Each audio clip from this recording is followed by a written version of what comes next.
करना, whenever you pray, expect. उम्मीद करो। Do you know why things are not happening? आप जानते हैं चीजें क्यों People, नहीं हो रही हैं? Christians are going to church मसीही every लोग Sunday. चर्च जा रहे हैं हर दिन, हर Sunday, What? They are not expecting God to move. पर वो उम्मीद नहीं करे कि परमेश्वर कुछ We करेगा। don't expect. Expectation is the language of heaven. उम्मीद लगाना स्वर्ग की भाषा है। What do you expect today? आज आप क्या उम्मीद कर रहे हो? A good sermon? That's what you'll get. एक अच्छा प्रचार तो वही मिलेगा। But if you're expecting, no, I have come to receive my breakthrough, you're going home with your breakthrough in Jesus' name. पर अगर आप उम्मीद कर रहे हो कि मैं आज अपना छुटकारा लेके घर जा रहा हूं, तो आप छुटकारा लेकर जाओगे आज यहां से।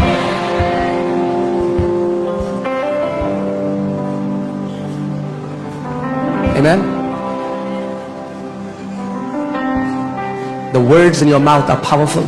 आपके मुंह के शब्द शक्तिशाली हैं। सोचो अगर मैं गाड़ी चला रहा हूं Imagine if I और was मेरे driving हाथ में स्टीयरिंग है and if I have the steering in my hand और गाड़ी दाएं तरफ जा रही है मगर दाएं तरफ गड्ढा है, and the car is going towards the right and there's a ditch. तो मुझे क्या करना होगा? What do I need to do? हाँ, हे प्रभु मुझे बचा ले। Oh Lord, क्या करना save होगा? me. What do I have to do? अगर स्टीयरिंग इधर घुमाऊंगा तो क्या होगा? If I turn the steering on the other side, what will happen? तो याकूब की पुस्तक के 3 अध्याय में लिखा है कि जैसे बड़े जहाजों को एक छोटी पतवार घुमा देती है, वैसे ही जीभ भी हमारा वो अंग है जो हमारे जीवन को दिशा देती है। तो अगर जीवन गड्ढे की तरफ जा रहा है भैया, तो जीभ को घुमा दो, जीवन गड्ढे की तरफ नहीं, जीवन अच्छी ओर जाने लग जाएगा। So just as the book of James says, a small rudder can turn the whole ship around. If your life is going in the wrong direction, use your tongue and turn it around to the right direction. अपनी जीभ से With your tongue, आप अपने जीवन को दिशा दे सकते you can give direction to your life.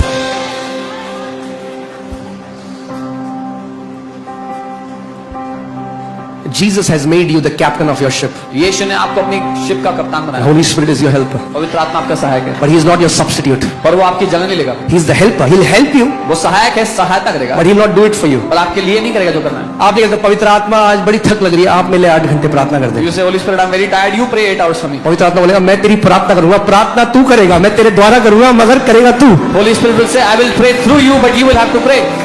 because He's a helper. क्योंकि वो सहायक है। In the same way, ठीक वैसे you are the captain of your ship. अपनी शिप के कप्तान आप हो। Say I'm the captain of my ship. बोलो मैं अपनी शिप का कप्तान हूँ। अगर दिख रहा है आगे पत्थर है, उधर जा रही है जहाज, तो क्या करना है? घुमा लो उसे। If you're seeing your ship is going towards rocks, turn it around. और जहां आज अभी लाइफ है वो इसलिए है क्योंकि जीभ से आपने जहां से दिशा दी है। And where your life is today is because you gave your life direction through your tongue, wherever you send it. God said, then God saw. परमेश्वर ने कहा और तब परमेश्वर ने देखा। Okay? इसका मतलब That means sound comes before sight. आवाज दृष्टि से, दर्शन से पहले आती है। दृष्टि। If you want to change your scenario, अगर अपनी परिस्थिति बदलना चाहते हो, change your sound. अपनी आवाज बदल दो, अपनी ध्वनि बदल दो। अगर ध्वनि बदल दोगे If you will change your sound, तो जो दिखता है वो भी बदल जाएगा। then what you are seeing will also change. Hallelujah.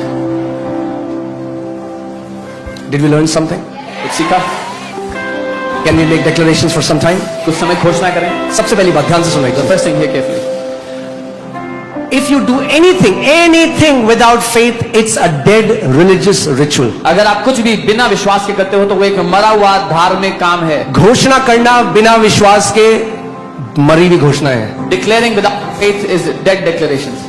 That means, what will declarations with faith mean? That means you believe when I declare, it will happen. विश्वास से घोषणा करने का अर्थ यह है कि आप ये मानते हो जब मैं घोषणा करूंगा तो ऐसा ही होगा जो मैं कहता हूं।